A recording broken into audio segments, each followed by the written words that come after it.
This is a Squiz Kids podcast. Your fresh take on what's happening in the world around you.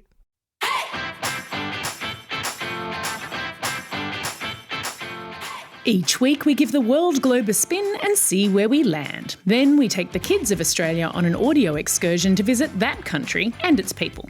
I'm Amanda Bauer, and today on Squiz the World, we're visiting a country that, well, the majority of world governments haven't officially recognised as its own country. It's a place that's been in the news a lot lately as world leaders consider what they might do if these islands are invaded by China. The Chinese government says that the islands belong to them. The people of Taiwan, who have their own government, passports, stamps, money and army, disagree. So let's strap ourselves into the Squiz Kids super-fast supersonic jetliner as we take off and take a squiz at Taiwan. Just the facts. Taiwan is a group of islands about 161 kilometres off the east coast of the Chinese mainland.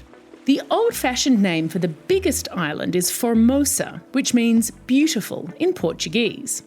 It got that name way back in the 1500s when sailors passed by and were impressed by the island's beaches, palm trees, even pineapples. It's a bit of a tropical paradise.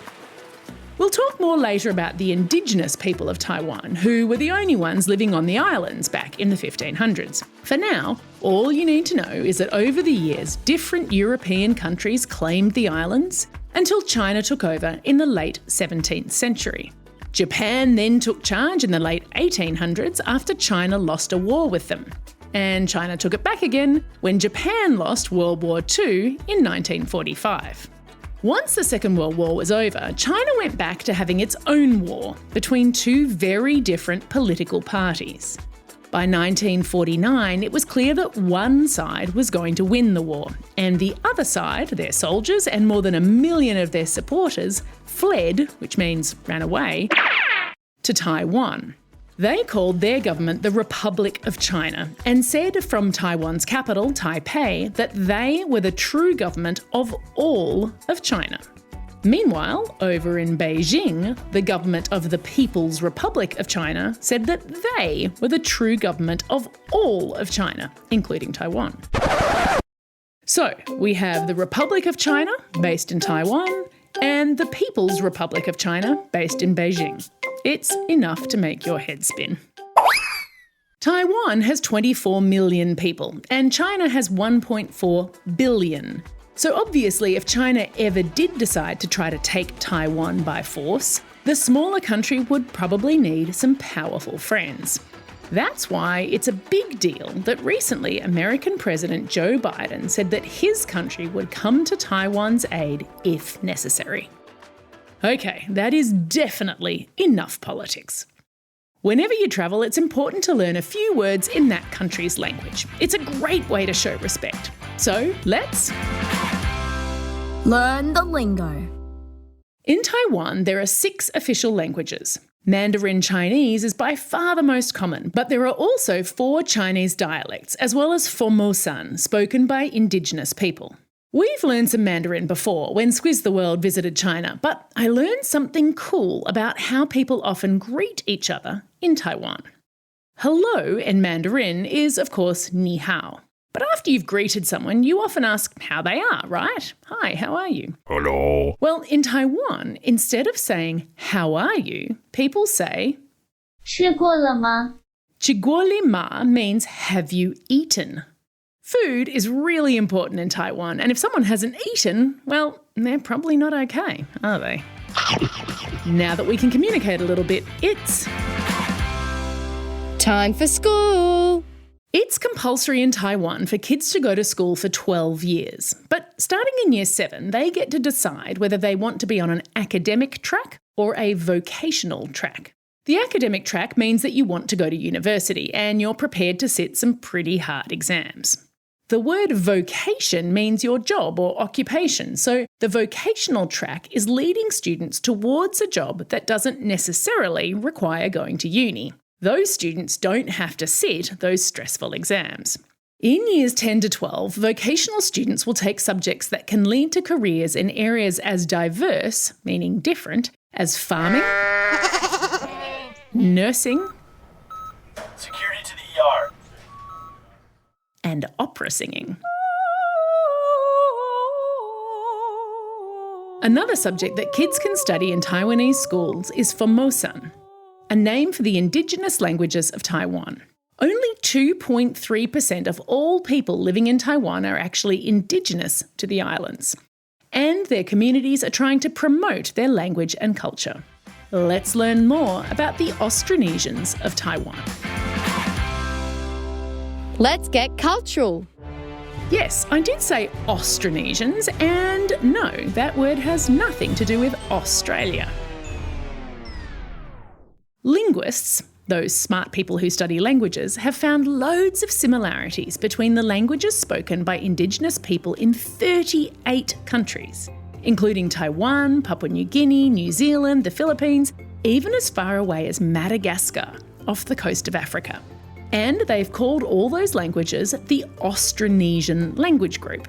Now, their theory is that way back, more than 3,000 years ago, the indigenous people of Taiwan started exploring and moving by boat to all those places I just mentioned and many more. The original language that started in Taiwan evolved in each place over thousands of years, but they all still have a lot in common. And the people also have a lot of cultural practices in common, including tattooing, building stilt houses, carving jade, and they share a lot of plants and animals too, which historians think were taken from Taiwan on those migrations. So bananas, coconuts, breadfruit, as well as chickens, pigs, and dogs.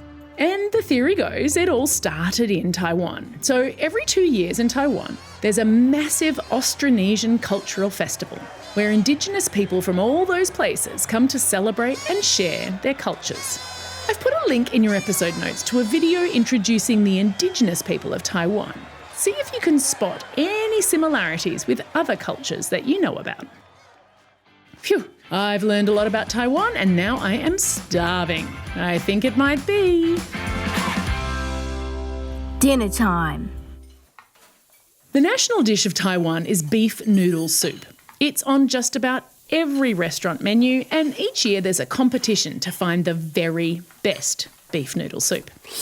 I'll put a link to a recipe in your episode notes, but to be honest, I'm much more excited to tell you about another Taiwanese delicacy, stinky tofu.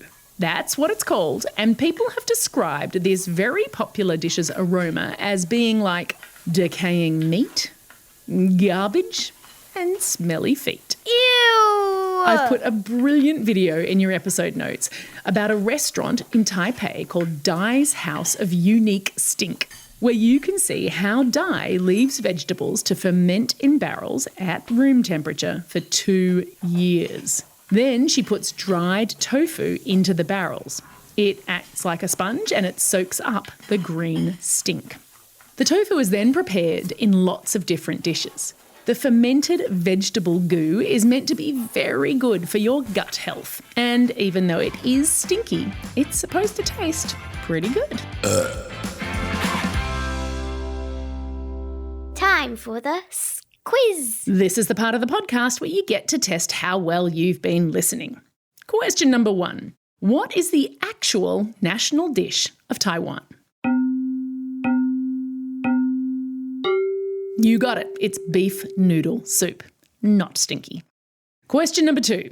What is the word used to describe a group of languages spoken in 38 countries, including Indigenous Taiwanese communities? Well done if you remembered this. It's Austronesian languages. And question number 3. Would you be willing to try stinky tofu?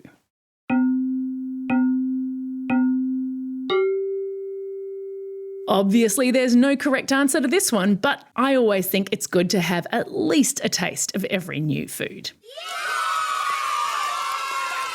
That's all we have time for today. Thanks for staying curious about the world and joining me on this incredible trip to Taiwan. Now get out there and have a most excellent day. Over and out.